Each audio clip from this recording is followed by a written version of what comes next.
இந்த வீடியோவில் வந்துட்டு நம்ம ப்ராப்பர்ட்டி பைண்டிங் வந்து ஆங்குலரில் பார்க்க போகிறோம். இந்த ப்ராப்பர்ட்டி பைண்டிங் வந்து இதுக்கு முன்னாடி நீங்கள் கேள்விப்பட்டிருப்பீங்க. ஓரளவுக்கு உங்களுக்கு அண்டர்ஸ்டாண்டிங் இருக்கும். ஓகேங்களா? அதே மாதிரி தான் வந்துட்டு இதில் ஆங்குலர்லேயுமே இருக்க போகுது. ஆங்குலரில் வந்து எந்த இடத்துலலாம் யூஸ் பண்ணுவோம் அப்படின்னா, நம்ம அந்த HTML பேஜஸில் வந்து எலிமெண்ட்ஸில் யூஸ் பண்ணுவோம். அப்புறமேட்டு ஆங்குலர் காம்போனன்ட்ஸில் வந்துட்டு நம்ம ஏதாவது வேல்யூ பாஸ் பண்ணுறதுக்காக யூஸ் பண்ணுவோம். இந்த மாதிரி நம்ம வந்து ஆங்குலரில் யூஸ் பண்ணுவோம். இது வந்து நம்ம டைனமிக்காக வந்துட்டு செட் வேல்யூஸில் நம்ம வந்து ப்ராப்பர்ட்டிஸ்லையும் ப்ராப்பர்ட்டிஸ் இல்லைனா அதோட அங்கே வந்து ஆட்ரிபியூட்ஸாக நம்ம யூஸ் பண்ணுவோம். HTML எலிமெண்ட்ஸில் ஆட்ரிபியூட்ஸில் நம்ம யூஸ் பண்ணுவோம்.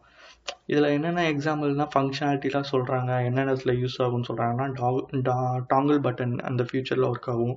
அப்புறமேட்டு நீங்கள் இமேஜ் எலிமெண்ட் யூஸ் பண்ணுறீங்கன்னு வைங்களேன் HTML, அதில் வந்து சோர்ஸில் வந்துட்டு ப்ரோக்ராமேட்டிக்கலாக நீங்கள் அதோட பாத் கொடுத்து யூஸ் பண்ணுவீங்க. அப்புறம் வந்து வேல்யூஸை வந்து ஷேர் பண்ணுறதுக்கு இந்த மாதிரிலாம் வந்து ப்ராப்பர்ட்டி பைண்டிங்ஸ் வந்து யூஸ் ஆகும்.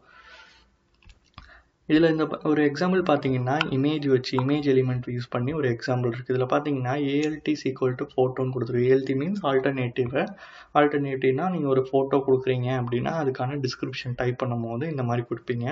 அப்படி கொடுக்கும் போது சோர்ஸை வந்து நம்ம வந்து ஸ்கொயர் ப்ராக்கெட்டில் ஓப்பன் க்ளோஸ் பண்ணிடணும்.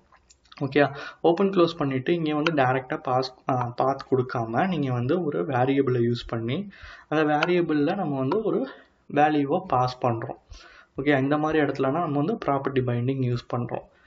அண்ட் தென் வந்து இவங்க ஒரு எக்ஸாம்பிளாக ஒர்க் அவுட்டாக நம்ம கொடுத்துருக்காங்க. இது ஒர்க் பண்ணுறதுக்கு என்ன சொல்லியிருக்காங்க அப்படின்னா, ஒரு டிவ் இருக்குது. இந்த டெம்ப்ளேட் பார்த்துக்கிட்டிங்கன்னா இதில் வந்து நம்ம ஆல்ரெடி சொன்ன மாதிரி இம்போர்ட் பண்ணியிருக்கோம். அதுக்கப்புறம் காம்பனண்ட்டில் இந்த செலக்டரோட இந்த நேமை வச்சு தான் நம்ம வந்து அப்ளிகேஷனில் இந்த மெயின் பேஜாக கால் பண்ணுவோம். அதை நான் எங்கன்னு காட்டுறேன். அதுக்கப்புறம் இதில் உங்களுக்கு புதுசாக இருக்கும் என்னென்னா ஸ்டைல் URLனு கொடுத்துருக்காங்க. ஸ்டைலை வந்து இதுக்கு முன்னாடி வந்து நம்ம ஸ்டைல்னு கொடுத்துட்டு அந்த ஸ்டைலை வந்து மென்ஷன் பண்ணிடுவோம். பட் இது என்ன URL அப்படின்னு கேட்டிங்கன்னா, இதை வந்து ஒரு ஸ்டைல் பேஜை நம்ம தனியாக ஒரு பேஜாகவும் க்ரியேட் பண்ணிவிட்டு அந்த பேஜோட நேமை வந்து இங்கே கால் பண்ணிக்க நம்மளால் முடியும். அது ஸ்டைலுக்கு மட்டும்தான் அப்படின்னா கிடையாது, டெம்ப்ளேட்டுக்கும் அதே மாதிரி தான். டெம்ப்ளேட் URLனு கொடுத்து இந்த மாதிரி டேரெக்டாக வந்து மென்ஷன் பண்ணாமல் நீங்கள் தனியாக செப்பரேட்டாக ஒரு ஆங்குலரோட HTML பேஜ் நீங்கள் ரெடி பண்ணிவிட்டு அதையும் நீங்கள் இங்கே கால் பண்ணிக்க முடியும் அதோட URL-ஆ. ஓகே, அதெல்லாம் நம்ம போக நம்ம வந்து பார்ப்போம். இந்த டாப்பிக்கில் ப்ராப்பர்ட்டி பைண்டிங் அவ்வளோதான். இப்போ இதில் பார்த்தீங்கன்னா டெம்ப்ளேட்டில் வந்து ஒரு டிவ் கொடுத்துருக்காங்க. இந்த டிவ் வந்துட்டு கண்டென்ட் எடிட்டபிள்ஸ் = ஃபால்ஸ். அப்படின்னா என்ன, இந்த டிவ் வந்து உங்களால் ஒரு எடிட் பண்ண முடியாது, அது வந்து டிஃபால்ட்டாக ஃபால்ஸ்ன்னு கொடுத்துருக்காங்க. இங்கே டாஸ்க் என்ன அப்படின்னா, இதை வந்து நீங்கள் எடிட்டபிளாக சேஞ்ச் பண்ணுறீங்க ப்ராப்பர்ட்டி பைண்டிங் யூஸ் பண்ணி. அப்போ நம்ம என்ன பண்ணுறோம் அப்படின்னா, இந்த ஆப் காம்பனண்ட்டில் இந்த இதில் வந்துட்டு நம்ம என்ன பண்ணணும்னா இஸ் எடிட்டபிள்ஸ் = ஃபால்ஸ், ட்ரூ. ஓகேங்களா, அது ட்ரூன்னு கொடுத்துட்டு நீங்கள் என்ன பண்ணணுன்னா இந்த நேமை இங்கே கால் பண்ணிடணும். இந்த ஃபால்ஸுக்கு டைரெக்டாக கொடுத்துருக்காங்கல்ல, இந்த இடத்துல நீங்கள் கால் பண்ணிடணும். ஓகேங்களா, இப்போ நீங்கள் கால் பண்ணிட்டீங்கன்னா பூலியன், இது வந்து ஸ்ட்ரிங்காக வராது, இது பூலியன் டைப். ஓகே, எடிட்டபிள் இப்படி கொடுத்துட்டிங்கன்னா இது வந்து ஆட்டோமேட்டிக்காக இதோட கண்டென்ட்டை வந்து இங்கே பைண்ட் பண்ணிடும். அப்போ வந்து நீங்கள் ரன் பண்ணி பார்க்கும்போது உங்களுக்கான அவுட்புட் கிடைக்கும்.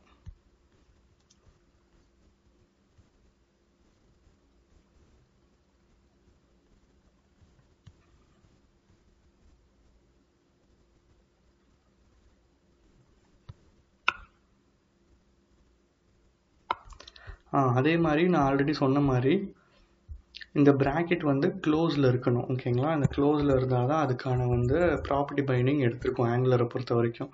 அதுதான் இங்கே மென்ஷன் பண்ணியிருக்காங்க செகண்ட் ஒன்ல. ஓகேங்களா, bind the content editable attribute of the div to the isEditable property by using the syntax use பண்ணணும். அப்போ தான் வந்துட்டு இதுக்கான அந்த கொடுத்துருக்க வந்து ஆட்ரிபியூட் வந்து நமக்கு ஒர்க் ஆகும். ஓகேங்களா, அதுதான் வந்துட்டு செகண்ட். ஃபஸ்ட்டு வந்து என்ன பண்ணுறோன்னா isEditables = ட்ரூனுக்கு பூலியனில் கொடுத்துட்றோம்.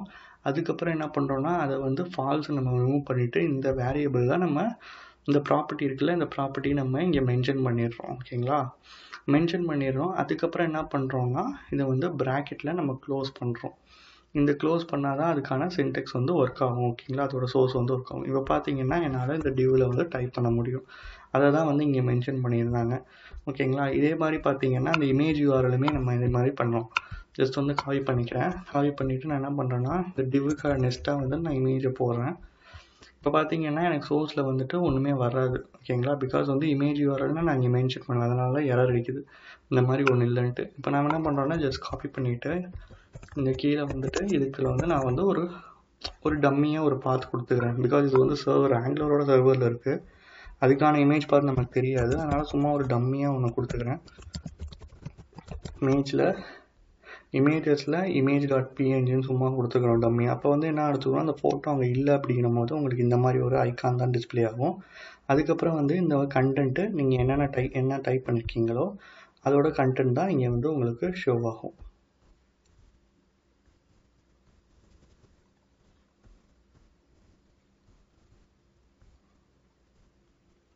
ஓகேங்களா, அது ஆக்சுவலாக கொஞ்சம் அந்த சர்வர் வந்து ரன் பண்ணும்போது நமக்கு ஸ்லோவாக இருக்குது, அதனால தான் வந்துட்டு எனக்கு டைப் பண்ணிவிட்டு வரும்போது இங்கே லேட் ஆகுது. இப்போ நான் கடைசியாக டைப் பண்ணது இங்கே ஷோ ஆகிடுச்சு பார்த்தீங்களா. இந்த மாதிரி நீங்கள் ப்ராப்பர்ட்டி பைண்டிங்கை யூஸ் பண்ணலாம் ஆங்குலரில். இது வந்து ஒரு எக்ஸாம்பிளாக என்னென்னா, எந்த ஒரு ஆட்ரிபியூட் நீங்கள் யூஸ் பண்ணாலுமே நம்ம முன்னாடி வந்து நார்மல் HTML வந்துட்டு SRC மட்டும்தான் கொடுப்போம், அந்த ப்ராக்கெட்ஸ் நம்ம யூஸ் பண்ண மாட்டோம். இந்த இதில் வந்துட்டு நம்ம ஆங்குலரில் ப்ராக்கெட்ஸ் யூஸ் பண்ணால் தான் நமக்கு அந்த சோர்ஸ் வந்து அந்த ஆட்ரிபியூட்ஸ் வந்து எடுத்துக்கும், அந்த ப்ராப்பர்ட்டி வந்து நம்ம பாஸ் பண்ணும் போது. ஓகேங்களா, அதே மாதிரி இந்த ப்ராப்பர்ட்டினா எந்த இடத்துல நீங்கள் யூஸ் பண்ணுவீங்கன்னா ஆப் காம்பனண்ட்டுங்கிற இடத்துல தான் நீங்கள் அதுக்கான வேல்யூலாம் சென்ட் பண்ணுவீங்க. கெட் பண்ணுறது வந்து இந்த டெம்ப்ளேட்டில் நீங்கள் கொடுப்பீங்க. நான் ஆல்ரெடி சொன்ன மாதிரி இந்த ஸ்டைல் URL இதெல்லாம் எப்படி இருக்கும் அப்படின்னா இந்த மாதிரி ஒரு தனி ஃபைலாக தான் இருக்கும். இப்போ இதில் பார்த்தீங்கன்னா இதுவும் அதே மாதிரி தான், ப்ராஜெக்டில் app.component.ts ஃபைல் தான். இதில் பார்த்தீங்கன்னா டெம்ப்ளேட்டும் URL தான் இருக்குது, ஸ்டைலும் URL தான் இருக்குது. அப்படின்னா என்ன, இது ஒரு தனி ஃபைலாக இருக்குது. இதில் app.component.html தனி ஃபைலாக இருக்குது. ஓகே, அதுக்கான மினிமம் ஸ்டைல்ஸ் இங்கே கொடுத்துருக்காங்க. ஸ்டைல்ஸ்லேயே ஒரு CSSலேயே 3 டைப்ஸ் இருக்குது கரெக்டாக. இன்டர்னல் எக்ஸ்டர்னல்னு 3 டைப்ஸ் இருக்குது. இந்த 3 டைப்பில் இது வந்து இன்டர்னல் டைப். ஓகேங்களா, இன்லைனு, இன்டர்னல், எக்ஸ்டர்னல்னு. இது வந்து இன்டர்னல் டைப்பில் நமக்கு சிலது வந்து இங்கேயே மென்ஷன் பண்ணியிருக்கு.